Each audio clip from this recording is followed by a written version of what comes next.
আমাদের এখানেই 3 থেকে 4টা ক্যাম্পের আমার খুব জরুরি প্রয়োজন। এই বোতল দেওয়ার কারণে কিন্তু আমরা বর্ডারের বাসিন্দারা আমরা সবাই কিন্তু আতঙ্কে আছি। আমাদের কেউ যদি দখল করতে আসে সে হাতটা আমরা ভাঙবো।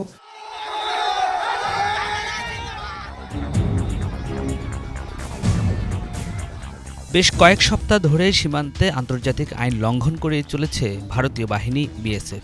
শূন্যরেখা থেকে ১৫০ গজের মধ্যে প্রতিরক্ষা সামর্থ্য সংবলিত যে কোনো কাজের সুস্পষ্ট নিষেধাজ্ঞা থাকলেও ভারত তা মেনে চলেনি, বরং বাংলাদেশের অনুমতি না নিয়েই চাঁপাইনবাবগঞ্জ ও নওগাঁ সীমান্তে বিএসএফ কাঁটাতারের বেড়া তৈরির চেষ্টা করে। এ ঘটনায় সীমান্তে উত্তেজনা বাড়লে ঢাকায় নিযুক্ত ভারতীয় কূটনীতিককেও তলব করে জবাব চায় বাংলাদেশ।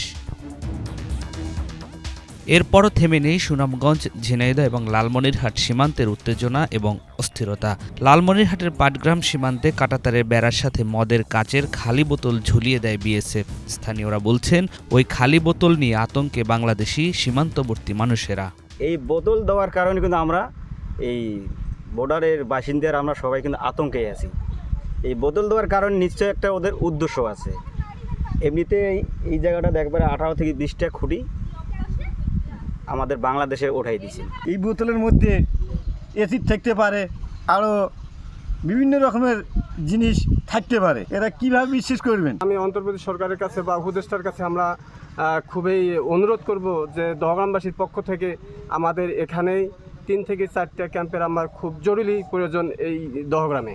নিরাপত্তা বিশ্লেষকদের সন্দেহ, এসব বোতলে নতুন কোনো উদ্ভাবন থাকতে পারে, কারণ ইসরায়েল থেকে আনা প্রযুক্তি রয়েছে ভারতের। তবে এসব মোকাবিলায় বাংলাদেশ বর্ডার গার্ড বিজিবিও এখন প্রস্তুত বলে জানান নিরাপত্তা বিশ্লেষকরা।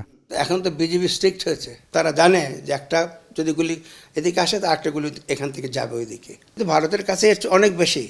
ভারতের কাছে Israel has given India the latest technology, surveillance technology. সুতরাং এই বোতল টোতল দেওয়া এগুলি আমার কাছে জানি না, হয়তো এই এরিয়াটার মধ্যে ওসব ডিভাইসগুলো এখনো মতো লাগেনি। এটা একটা স্টপ দ্যাট মেথড, কিন্তু অনেক কিছু লোকাল ইনোভেশন করতে পারে। এদিকে শনিবার বিকেলে চাঁপাইনবাবগঞ্জের শিবগঞ্জ উপজেলার কিরণগঞ্জ সীমান্তে বিএসএফের সদস্যরা অবৈধভাবে বাংলাদেশে ঢুকে আম গাছের ডালপালা কেটে দিয়েছে। পরে বিজিবি ও স্থানীয়দের মুখোমুখিতে ভারতীয় বাহিনী ডালপালা ফেলে চলে যায়। সীমান্তের সার্বিক পরিস্থিতি নিয়ে নিরাপত্তা বিশ্লেষক ও স্ট্র্যাটেজিক অ্যাফেয়ার্সের সম্পাদক শাহিদুল আনাম খানের কাছে জানতে চাইলে তিনি বলেন, দুই দেশের সীমান্তে উত্তেজনার জন্য ভারত দায়ী। বাংলাদেশকে চাপে রাখতে সীমান্তে কাঁটাতারে বেড়া এবং অনুপ্রবেশের গল্প তৈরি করেছে ভারত। তাদের নির্বাচনকে কেন্দ্র করে প্রত্যেক ৩-৪ বছর পর পর ভোট নেয়ার কৌশল হিসেবে অনুপ্রবেশের এই গল্প সাজায়। উত্তেজনা বিরাজ করে থাকে, সেটার জন্য কিন্তু বাংলাদেশ দায়ী না। Centrally India's response, India's fault. হঠাৎ করে শুনলাম ভারতীয় গণমাধ্যমে সংবাদমাধ্যমে যে বাংলাদেশ থেকে অনুপ্রবেশ বেড়েছে। বাংলাদেশ থেকে কেন অনুপ্রবেশ করবে, কী কারণে? ওখানে কি অবস্থা আমাদের চেয়ে ভালো? গত 20, 25, 30 বছর যদি আপনি পরিসংখ্যান নেন, আমাদের ইকোনমিক কন্ডিশন, আমাদের সোশ্যাল ইন্ডিকেটার্স পশ্চিমবঙ্গ কেন ভারতের যে কোনো রাজ্যের থেকে বাংলাদেশে অনেক ভালো। 5 আগস্টের পর অন্তর্বর্তীকালীন সরকারকে নাজুক অবস্থায় ফেলতেই ভারত এসব অন্তরায় সৃষ্টি করেছে বলে অভিযোগ করেন এই নিরাপত্তা বিশ্লেষক। তিনি বলেন, শেখ হাসিনার সময় বাংলাদেশকে একটি করদ রাষ্ট্রে পরিণত করেছিল ভারত। বাংলাদেশে আবারও শেখ হাসিনা বা তার মতো কাউকে প্রতিষ্ঠিত করতে মরিয়া প্রতিবেশী এই দেশটি। 7 আগস্টের পরে পরিলক্ষিত হচ্ছে।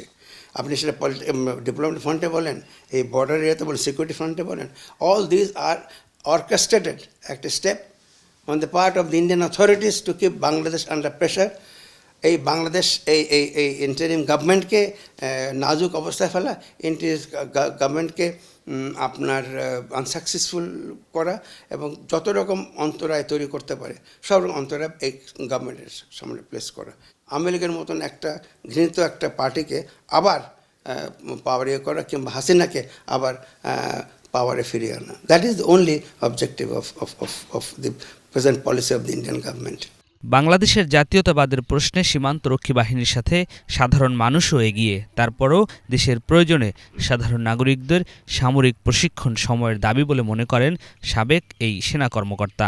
বাংলাদেশের মানুষকে যদি মনে করে যে ধুমকে ধামকে দিয়ে দাবায় রাখবে, অ্যাকচুয়ালি দাবায় রাখতে পারবে না, আমাদেরকে ডাইজেস্ট করতে পারবে না। আমাদের কেউ যদি দখল করতে আসে সে হাতটা আমরা ভাঙবো, সে নাকটা আমরা বোতা করে দেব ইনশাআল্লাহ। আমাদের তো ট্রেনিং থাকা উচিত, তো 3 মাস 6 মাস করে ট্রেনিং করা উচিত। তো আমাদের রিটায়ার্ড যারা করেছে একটা বয়স পর্যন্ত, তাদের রিজার্ভ লাইব্রেরি থাকা উচিত। আমাদের জনগণকে আরও অনুপ্রাণিত করতে হবে এবং আরও ওয়াকিবহাল করতে হবে যে আমাদের দেশটার উপরে কিন্তু অনেকের নজর আছে। অতীতে শুধু কাঁটাতারের বেড়া নির্মাণের কথা বললেও কোনো ধরনের সম্মতি ছাড়া ভারত রাস্তা, সেতু ও কালভার্ট নির্মাণ করেছে। অনেক ক্ষেত্রে যে নির্ধারিত নকশা অনুমোদন করিয়ে নেওয়া হয়েছিল তাও মানেনি। নিয়াজ মাখদুম, বাংলা ভিশন, ঢাকা।